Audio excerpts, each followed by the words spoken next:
Hello everybody, कक्षा 9 गणित में आपका स्वागत है। आज हम अध्याय 3 प्रारंभ करेंगे। अध्याय 3 का नाम है निर्देशांक ज्यामिति। आज है 23वां दिन। फटाफट से स्टार्ट करते हैं।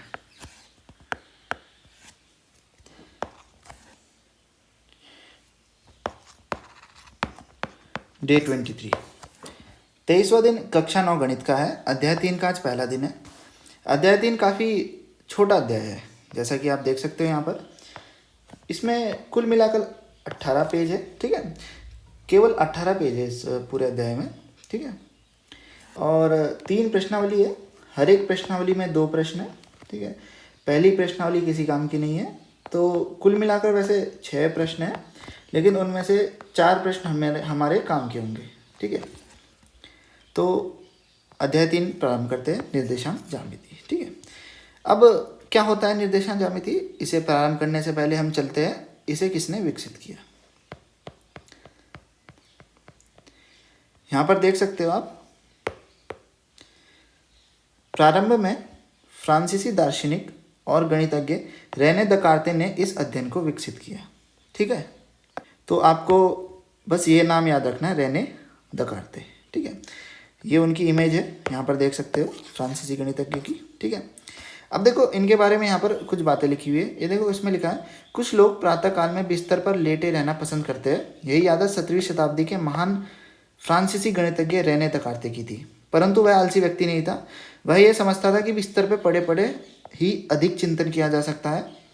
एक दिन जब वह अपने बिस्तर पर लेटे लेटे आराम कर रहा था, उसने एक तल में एक बिंदु की स्थिति का निर्धारण करने से संबंधित समस्या का हल ढूंढ निकाला।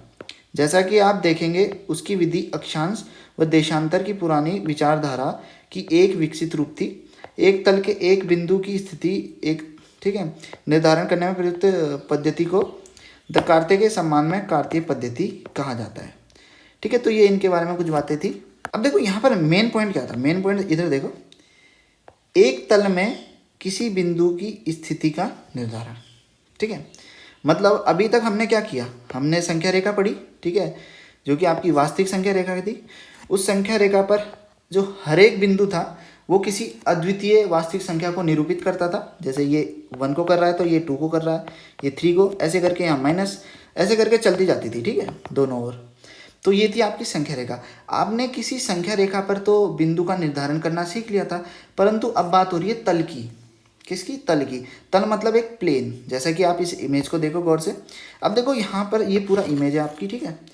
अब इधर देखो, ये तल है, ठीक है। 2 डायमेंशन, दो विमीय होता है एक तल, ठीक है। इसकी 2 विमा होती है, एक होती है लेंथ, एक होती है लंबाई, एक होती है ब्रेड्थ, एक होती है चौड़ाई, ठीक है। 2 विमा होती है इसकी। अब देखो यहाँ पर एक पॉइंट है। अब इसका निर्धारण कैसे करोगे, इसे कैसे दर्शाओगे, वही सारा इस अध्याय में हम पढ़ेंगे। देखो, किसी भी तल पर किसी बिंदु को निर्धारित करना है तो कैसे करते हैं। ये बी इमेज देखो एक बार ना। मान लो यहाँ पर एक व्यक्ति खड़ा है, ठीक है। इस व्यक्ति को सब जानते हैं, इसका नाम है टिल्लू, ठीक है, सब जानते हैं इसे। तो अब इसे उस पॉइंट तक पहुँचना है। 2 विमीय है, लंबाई और चौड़ाई है और कुछ नहीं है, ठीक है। तो उसको पहला रास्ता यहाँ से गया और यहाँ पर गया, ठीक है। फिर यहाँ से जा सकता है और यहाँ पर। तो दोनों जो दिशाएं हैं, ठीक है, चलकर वो उस बिंदु पर पहुँच जाएगा, ठीक है। अब देखो यहाँ से एक बात तो पता चली कि हमें यहाँ पर 2 लंबाइयाँ लेनी पड़ेगी, ठीक है, क्योंकि सिंगल इसको निर्धारित नहीं कर पाएगा, 2 की जरूरत पड़ेगी हमें, इतना तो पता चल गया, ठीक है। और 2 दिशाएं हैं, वो दोनों क्या है, आपस में इक्वल है, अगर पॉइंट्स इक्वल हुए, ठीक है। ये मेरे कहने का क्या मतलब है, अभी समझते हैं आगे, ठीक है। अभी बस इतना याद रखो कि इस पॉइंट को हम किन्हीं 2 पॉइंट से डिनोट करेंगे। अब देखो आगे चलते, ठीक है, मेन बात पर। देखो, कार्तीय पद्धति कहा जाता है इसे। ये जो पूरी पद्धति हुई, इसका जो अध्ययन होता है, ठीक है, कार्तीय पद्धति, कार्टेशियन सिस्टम। अब देखो, रेने डेस्कार्टेस था इनका नाम, देकार्ते, ठीक है। इंग्लिश की बुक में थोड़ा सा अलग लिखा हुआ है, ठीक है। तो उनके जो सरनेम था उसके लास्ट में ये वर्ड था, ठीक है। तो इसलिए इन्हीं के नाम पे कार्तीय पद्धति कहा जाता है, ठीक है। देखो, अब तल मतलब प्लेन, ठीक है। तल का मतलब क्या होता है? प्लेन। प्लेन की क्या होती है? 2 डायमेंशन, इतना आपको पता है, ठीक है। बस इतना ध्यान रखना, तल, ठीक है। अब हम जिस तल का अध्ययन करेंगे उस तल को कार्तीय तल कहा जाएगा, या आप बोल सकते हो निर्देशांक तल, ठीक है। जैसा कि यहाँ पर लिखा हुआ है, देखो संख्या पद्धति के अध्याय में आप संख्या रेखा के बारे में पढ़ चुके हैं, ठीक है। एक नियत, ये देखो इधर, यहाँ से आप पढ़ना थोड़ा, ठीक है। मूल बिंदु, यही मूल बिंदु, ठीक है। तो ये मैं आपको समझा चुका हूँ, अभी ऊपर समझाया था मैंने आपको, ठीक है। अब देखो तल, तल क्या होता है। एक उदाहरण लो कि आपके पास दो क्या थी, रेखाएं थी, ठीक है। दो रेखाएं, वैसे एक तरीके से संख्या रेखा ही हुई है, लेकिन हम इन्हें रेखा ही बोलेंगे, ठीक है। संख्या रेखा एक सिंगल लाइन को बोल सकते हैं हम, जो आपकी नीचे ऐसी हो, ठीक है। पर ये जो दो रेखाएं हैं, अब हम इन्हें संख्या रेखा नहीं बोलेंगे, इन्हें हम दो लाइन मानेंगे, ठीक है। एक होगी क्षैतिज, एक होगी ऊर्ध्वाधर, ठीक है। इस रेखा को देखो, यह है आपकी क्षैतिज रेखा, ठीक है। और एक इस रेखा को देखो, यह है आपकी ऊर्ध्वाधर रेखा, ठीक है। वर्टिकल, हॉरिजॉन्टल, ठीक है। अब जब आप इन दो रेखाओं को एक दूसरे पर लंबवत रखते हो, कुछ इस प्रकार, क्या बोला मैंने, ध्यान से सुनो, लंबवत। कैसा होना चाहिए, लंब बनना चाहिए। अब देखो जैसा कि इन्होंने समझा रखा, ये देखो, ठीक है, ऐसा नहीं, ये सी वाला देखो ऐसा, ठीक है। तो आपको एक तल प्राप्त हो जाएगा, जिसे बोलेंगे हम कार्तीय तल या निर्देशांक तल। यहाँ पे लिखा हुआ है निर्देशांक तल, कोऑर्डिनेट प्लेन, ठीक है। कार्तीय तल, कार्टेशियन प्लेन, ठीक है। आई होप आप समझ गए होंगे। अब देखो ये जो तल प्राप्त हुआ आपको, अब जो आपने, जो आपकी क्षैतिज रेखा थी उसे बोलते हैं हम एक्स अक्ष, ठीक है। ध्यान से सुनो, कौन से एक्स अक्ष को क्या बोलते हैं, क्षैतिज रेखा, ठीक है। जो आपकी वाई अक्ष होती है उसे बोलते हैं हम ऊर्ध्वाधर रेखा, ठीक है। आई होप आपको इतना पता हो गया। अब देखो जब एक दूसरे के लंबवत गिरी है, एक दूसरे के ये जो लाइनें थी आपस में, तो अगर आप गौर से देखो तो यहाँ पर चार भागों में कटती है, देखो 1 2 3 4, ठीक है। तो इन्हें बोलते हैं हम चतुर्थांश, इन्हें क्या बोलते हैं, चतुर्थांश, ठीक है। और चतुर्थांश 1 इधर से स्टार्ट हुआ, 2 3 4, तो कितने चतुर्थांश बनेंगे, चार चतुर्थांश, ठीक है। ये देखो यहाँ लिखा है, चार भागों को चतुर्थांश, क्वाड्रेंट्स, एक चौथाई कहा जाता है, ठीक है। अब देखो आपको एक प्लेन तो समझ आ गया होगा, आई होप आपको, ठीक है। प्लेन क्या हुआ, कैसे बनाए, कार्तीय तल, ठीक है। अब देखो मैंने यहाँ पर एक बना दिया है, ठीक है, ठीक है। मान लो ये आपका x था, ये y, ठीक है। मान लो क्या है, x y होता है। तो जो आपका x है इस तरफ धनात्मक होता है, ठीक है। मतलब यहाँ पे जो भी नंबर होंगे क्या होंगे, पॉजिटिव, और इस तरफ क्या होता है, ऋणात्मक, ठीक है। ऊपर को जो y होता है वो होता है आपका धनात्मक, नीचे को जो y होता है वो क्या होता है आपका ऋणात्मक, ठीक है। जैसा कि मैंने यहाँ पे दिखा दिया आपको।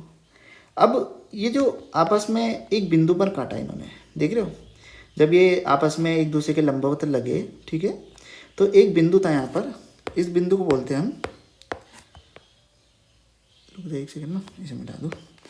ये जो बिंदु बना इसे बोलते हैं हम मूल बिंदु, क्या बोलते हैं इसे, मूल बिंदु, ठीक है। जो इसके निर्देशांक होते हैं, निर्देशांक का मतलब हम इसे किस से निर्देशित करें, तो इसके निर्देशांक होते हैं आपके, कहाँ पहुँच गए, इसके निर्देशांक होते हैं 0,0। अभी मैंने आपको ऊपर बताया था ना कि इन्हें हम दो बिंदु से निर्देशित करेंगे, ठीक है।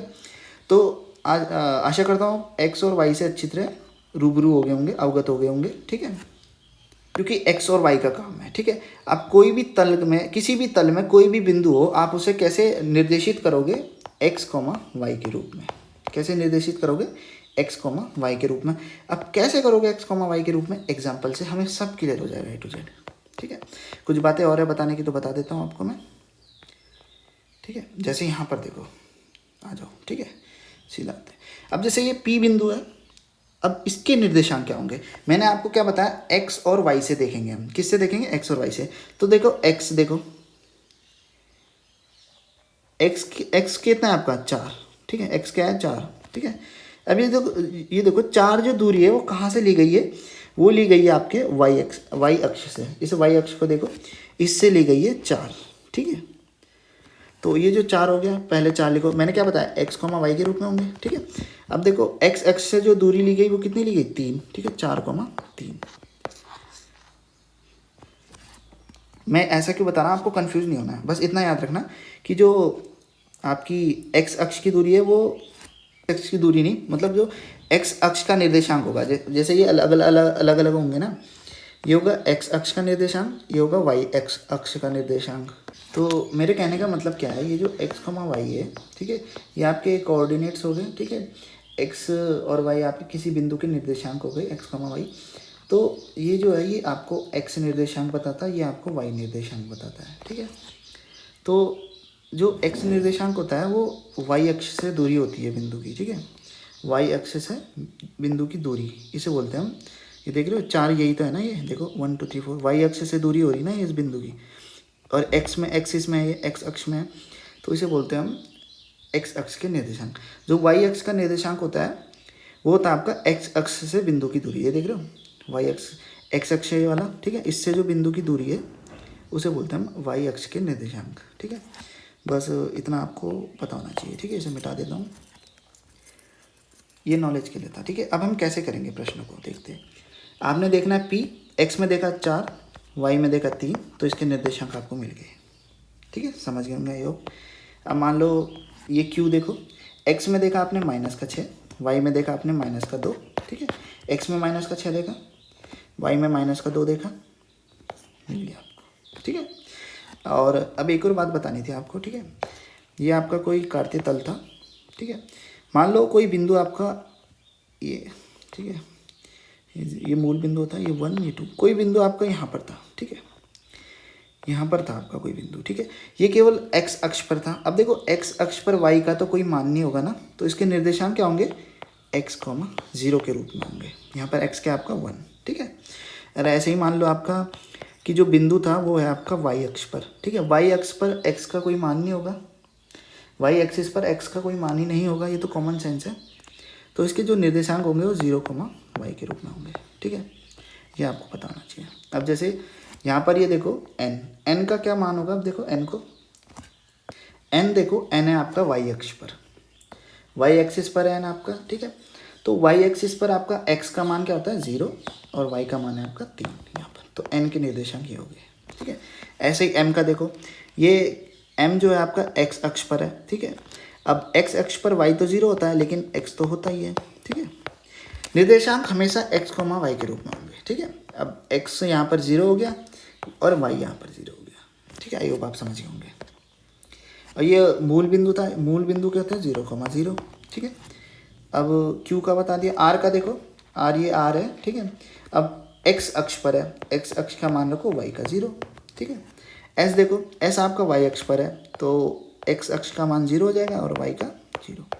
X अक्ष का मतलब क्या, जो X अक्ष के निर्देशांक या X निर्देशांक या X कोऑर्डिनेट जो आपके इच्छा जो बनना चाहे। आई होप आप समझ गए होंगे। अगर आपको कोई डाउट होता है, ठीक है, तो आप मुझसे टेलीग्राम पे पूछ लीजिएगा, मैं आपको वहाँ समझा दूँगा अच्छी तरह। और तो कुछ बातें जो मैंने बताई एक बार रिवाइज करते हैं, ठीक है। कार्तीय तल कैसे प्राप्त होता है, जब हम दो रेखाओं को एक दूसरे के लंबवत रखते हैं, और एक रेखा आपकी क्या होती है क्षैतिज और एक होती है ऊर्ध्वाधर। ऊर्ध्वाधर को y अक्ष बोलते हैं, क्षैतिज को x अक्ष बोलते हैं, ठीक है। जब ये एक दूसरे को क्या बोलते हैं, उन्हें प्रतिच्छेदित करते हैं, तो 4 भागों में विभक्त करते हैं, जिन्हें हम बोलते हैं चतुर्थांश या क्वाड्रेंट्स, ठीक है। अब ये जो 4 क्वाड्रेंट्स हो गए, ठीक है आपके, ठीक है। और मैंने आपको बता दिया x धनात्मक x अक्षीय रहा, ऋणात्मक मतलब x का मान यहाँ नेगेटिव होता है, y का ये ऊपर पॉजिटिव, ये बता चुका हूँ मैं आपको, ठीक है।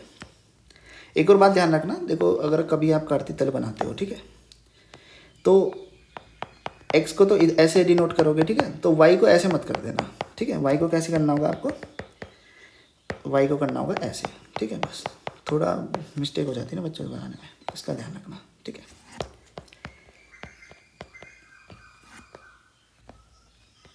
ये देखिए, ठीक है। अब एक और बात बताने की, ठीक है, जो मेन है वो है ये कि अभी मैंने आपको बताया कि किसी भी कार्तीय तल या तल पर किसी बिंदु को कैसे निर्धारित करते हैं, x, y के रूप में करते हैं, ठीक है, x, y के रूप में करते हैं। तो ये जो x होता है इसे बोलते हैं हम भुज, ठीक है, इसे क्या बोलते हैं हम भुज। और ये जो y होता है इसे बोलते हैं हम कोटि, ठीक है, ये भी याद रखना आपको। तो मैंने आपसे कहा कि बिंदु P का भुज का मान क्या है, तो भुज का मान है आपका 4 और कोटि का मान कितना हो गया 3, ठीक है। इतना आपको पता होना चाहिए। आई होप आप समझ गए होंगे भुज और कोटि। ठीक है, अब जरा इसको देखते हैं। ठीक है, प्रैक्टिस हो जाएगी। और अब बी बिंदु को देखो, इसको देखो बी को, इसके निर्देशांक क्या होंगे सोच के बताओ मुझे। वीडियो पॉज करो, सोचो। आई होप आपने पता लगा लिए होंगे क्या होंगे। एक्स पर है आपका 4, ठीक है, वाई पर है आपका 3। ठीक है, आई होप आप समझ गए होंगे। एस को देखो, एस को देखा आपने, एक्स पर है आपका 3 और वाई पर है आपका -4। ठीक है, और एल को देखो, एल को देखा, एक्स पर देखा आपने -5 और वाई पर देखा आपने -4। ठीक है, एम को देखो, एक्स पे देखा आपने -3 और वाई पे देखा आपने +4। तो ये निर्देशांक हो गए। ठीक है, आई होप आप समझ गए होंगे। प्रैक्टिस करना, आपको सब क्लियर हो जाएगा। ठीक है, अब देखो कुछ और बातें वो जो बताना चाहूँगा। ठीक है, ये आपका कोई कार्तीय तल है। कार्तीय तल क्यों बोलते हैं मैंने बता दिया। जो रेने दकार्ते थे उनके सम्मान में इसे कार्तीय तल बोला जाता है। ठीक है, क्योंकि उन्होंने लेटे लेटे काम कर दिया था। और ये बहुत इंपॉर्टेंट चैप्टर है। ये आपको 10th क्लास, 11th क्लास और 12th क्लास में ज़रूर मिलेगा। इसका यूज़ मिलेगा, ऐसे चैप्टर नहीं मिलेगा, इसका एप्लीकेशन मिलेगा, यूज़ मिलेगा इसका। तो 2 बिंदु की बात कर रहे हो, जब बड़ी क्लासेस में जाओगे वहाँ 3 बिंदु की बात करोगे, x, y, z।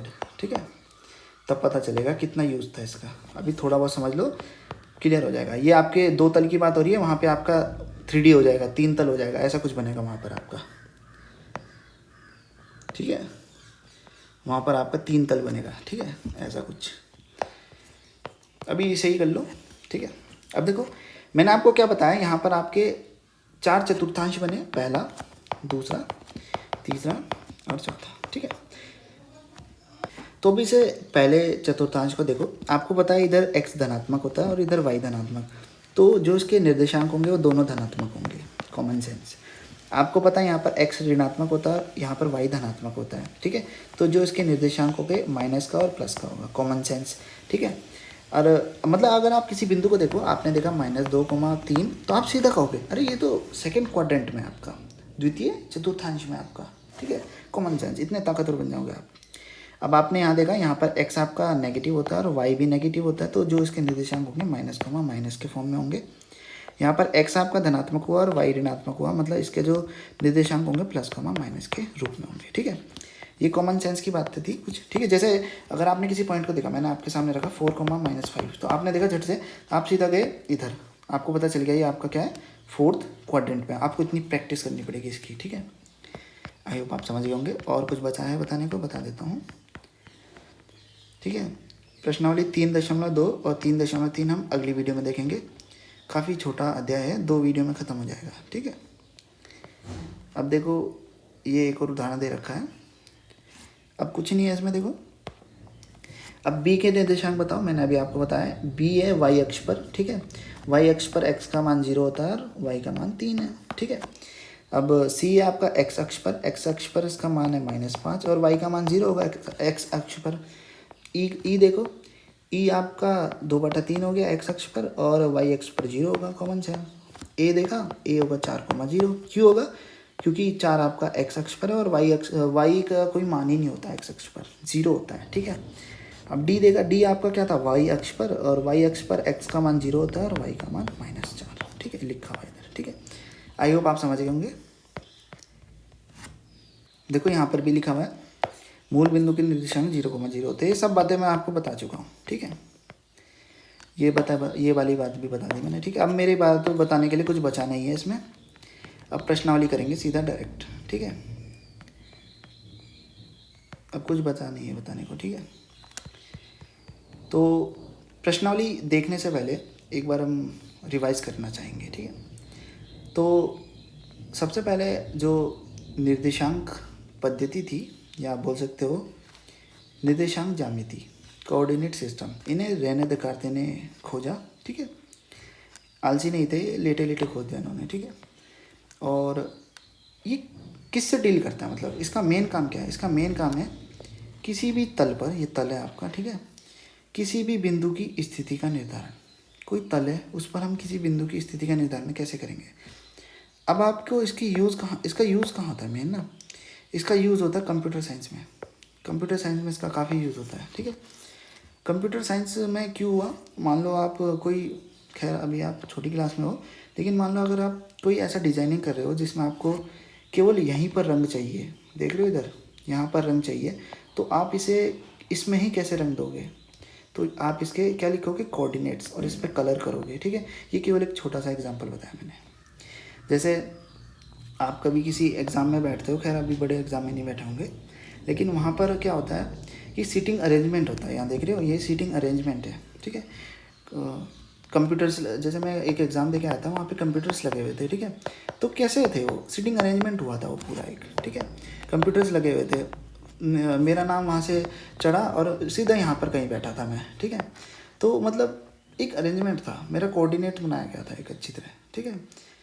अगर कोऑर्डिनेट नहीं होता तो काम कैसे चलता, हम कैसे किसी प्लेन पर किसी बिंदु को लोकेट कर पाते हैं, किसी पॉइंट को लोकेट कैसे कर पाते हैं, सब ये इसकी मोह माया है, मतलब इसी के काम है सारा, ठीक है। निर्देशांक ज्यामिति काफ़ी मस्त अध्याय है ये, ठीक है। आप इसे खुद से पढ़ोगे मज़ा आएगा, ठीक है। तो अब आगे की बात, हमने दो रेखाएं ली थी जिन्हें एक दूसरे के लंबवत रखा था। ये दो रेखा वैसे वास्तव में संख्या रेखा थी अलग अलग, ठीक है, लेकिन हम इन्हें संख्या रेखा नहीं बोलते, संख्या रेखा ऐसे बोलते हैं, ठीक है।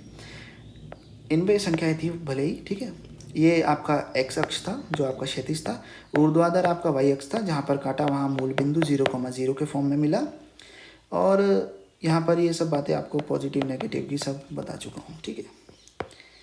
तो इतना काफ़ी था आपको समझने के लिए, ठीक है। अब प्रश्नावली 3.1 देख लेते हैं, ठीक है।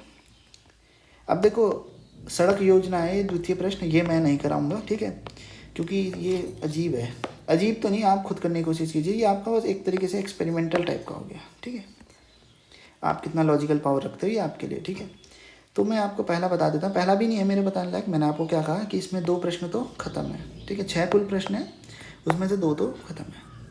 अब पहला देखो, ये कह रहा है एक अन्य व्यक्ति को आप अपने अध्ययन मेज पर रखे टेबल लैंप की स्थिति किस तरह बताएंगे, ठीक है। मतलब आपका कोई टेबल लैंप था, अन्य व्यक्ति को, ठीक है, खड़ा कर लो टेबल लैंप, ये टेबल लैंप था, आप अन्य व्यक्ति को इस टेबल लैंप, मतलब जो, सॉरी ये क्या था, ये टेबल थी आपकी, इस पर जो टेबल लैंप रखा जाता है उसकी स्थिति किस तरह बताओगे, ठीक है। मान लो यहाँ कहीं लैंप रखा था आपका, ठीक है। अब इसकी स्थिति कैसे बताओगे, कुछ ही दिक्कत नहीं है, आपको क्या कहा मैंने, किसी भी आपको स्थिति बतानी हो तो निर्देशांक बताने पड़ेंगे, ठीक है। आप या इधर, ठीक है, ये मूल बिंदु हो गया आपका, यहाँ से ले लो, ठीक है, ये निर्देशांक बता दो। मान लो यहाँ से ये 2 फीट था और यहाँ से ये 1 फीट था, तो इसके निर्देशांक हो जाएंगे, कितने हो जाएंगे, 2,1, क्योंकि x पर 2 फीट था ना और y पर आपका 1 फीट ऊपर, ठीक है। तो ऐसे निर्देशांक फीट में होंगे, ठीक है, सेंटीमीटर में तो होंगे नहीं, ऐसे करके आप बता सकते हो। ये कॉमन सेंस का क्वेश्चन था, कुछ खास नहीं था इसमें। और द्वितीय प्रश्न आप खुद ही करने की कोशिश कीजिएगा, ठीक है, ये आपको बाद में बताएंगे, ठीक है। अगर आपको कोई दिक्कत हो तो आप मुझसे टेलीग्राम पे पूछ सकते हो, टेलीग्राम आपको बताइए, लिंक डिस्क्रिप्शन में है, ज्वाइन कीजिए उसे। मेन चैनल है, उसके अंदर आपको काफ़ी सारे चैनल मिल जाएंगे। अगर नहीं है आपका 9th क्लास का चैनल, तो जो चैट बॉक्स है, एक और ग्रुप बना रखा है जिसमें आप अपने क्वेश्चन डालते हो, उसमें कह दीजिए कि ग्रुप बना दीजिए एक, ठीक है।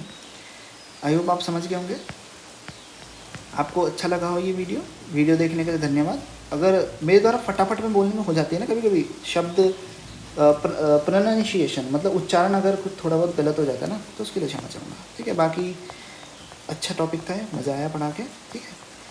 मिलते हैं अगली वीडियो में। अगली वीडियो में हम प्रश्नावली 3.2 3.3 देखेंगे।